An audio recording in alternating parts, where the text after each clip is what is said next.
You don't get a cozy egg buried in warm sand or a mother's watchful eye. Nope, you're assembled in a sterile lab like some kind of prehistoric IKEA furniture, except the instructions are written in genetic code and nobody bothered reading the warnings. Your DNA cocktail includes T-Rex, Velociraptor, cuttlefish, tree frog, and a bunch of other stuff the scientists threw in because apparently regular dinosaurs weren't scary enough.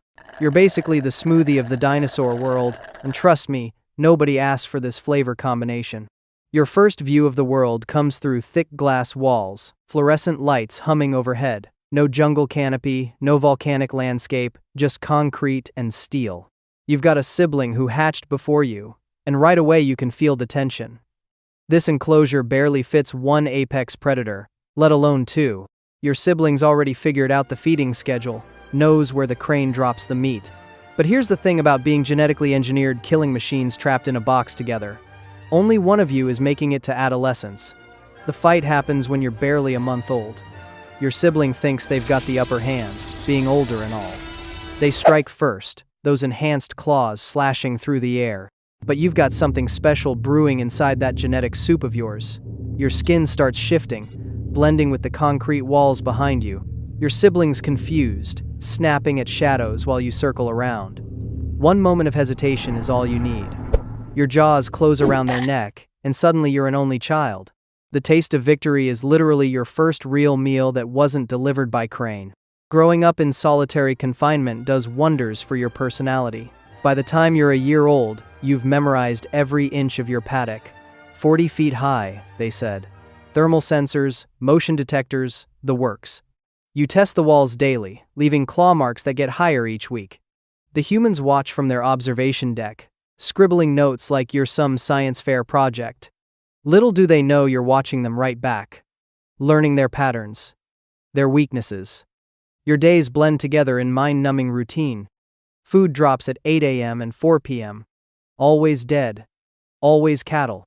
You miss the thrill of the hunt so much, you start playing games with your food, tossing carcasses around just to feel something.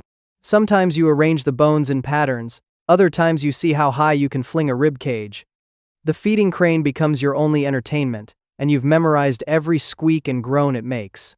The walls feel closer every day, pressing in on your massive frame. You're built to roam territories spanning miles, not pace the same quarter-acre until you've worn grooves in the ground. Even your dreams are confined to this concrete box, your sleeping mind unable to imagine anything beyond these walls. By age 2, you're pushing 30 feet long and getting smarter by the day. That cuttlefish DNA kicks in hard, letting you change color like some oversized mood ring. Angry? You flash red patterns. Hunting mode? You disappear into whatever background you choose. But the real kicker is the thermal regulation from those tree frogs. You can mask your heat signature, basically becoming invisible to those fancy sensors they're so proud of. The crane operators get sloppy. After hundreds of feeding sessions, they lower their guard. You've been watching, waiting, planning. Today, instead of going for the meat, you go for the crane itself. Your claws catch the cable, and for one glorious moment, you feel the mechanism strain against your weight. Alarms blare. Humans scramble. They shock you back with those electric prods. But you've made your point. You're not just some attraction. You're a ticking time bomb. Your intelligence surpasses anything they anticipated. Those velociraptor genes didn't just give you killer claws. They gave you problem-solving abilities that would make a chess champion jealous. You start testing systematic weak points in your enclosure. You remember which sections of the wall the workers repair most often. You notice when shifts change, when security gets lazy. Every piece of information gets filed away in your massive brain. 3 years old, and you're done playing nice. The isolation has twisted something inside you.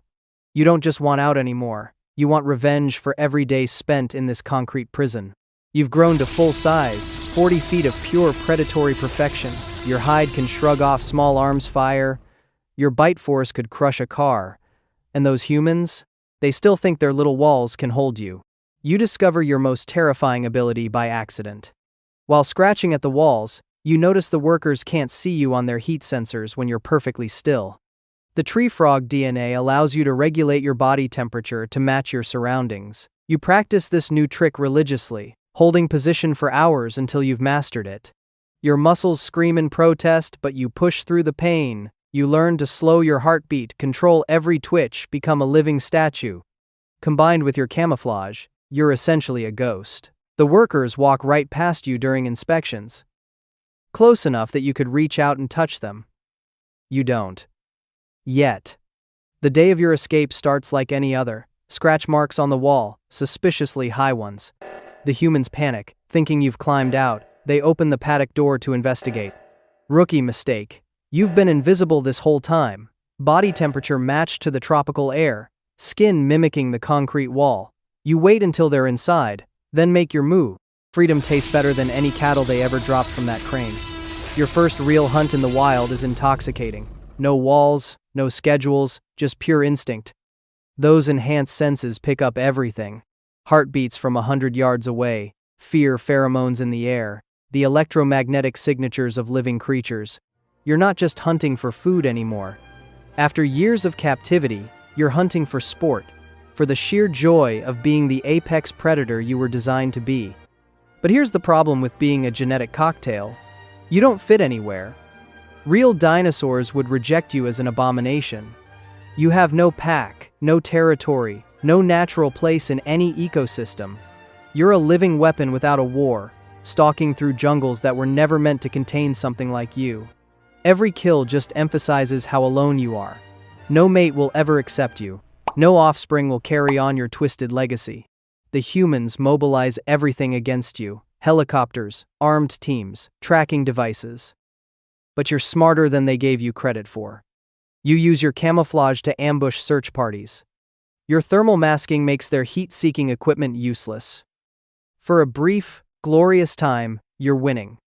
The whole island is your domain, and everything that moves is prey. You track down those velociraptors they're using to hunt you. Part of you recognizes kindred spirits in them, that shared DNA calling out. But when you try to communicate, to establish dominance, something goes wrong. Your calls are all wrong, a jumbled mix of species that never learned to speak the same language. You're an outsider even among your closest genetic relatives. The final showdown comes at the old park. You're facing off against the T-Rex, the genetic template they started with before deciding to play mix and match. She's scarred, battle-tested, a survivor from the original park. This fossil should be easy prey, but somehow she keeps getting back up. Every time you throw her down, she rises again with that primal fury that can't be engineered in a lab. Then those raptors turn on you, choosing their human pack over their genetic cousin. Blue leads the charge, and you realize with bitter irony that these creatures have something you never will. Loyalty. Even in your final moments, you're alone, ganged up on by creatures that should recognize you as family. As you're dragged toward the lagoon edge, bleeding from 100 wounds, you realize the ultimate joke. All those enhancements, all that genetic tampering, and you're about to be fish food. The Mosasaurus erupts from the water, jaws wide enough to swallow your enhanced bulk whole. Your last thought as those massive teeth close around you? At least its enclosure is bigger than yours was. Maybe being a snack beats being a science experiment. Gulp.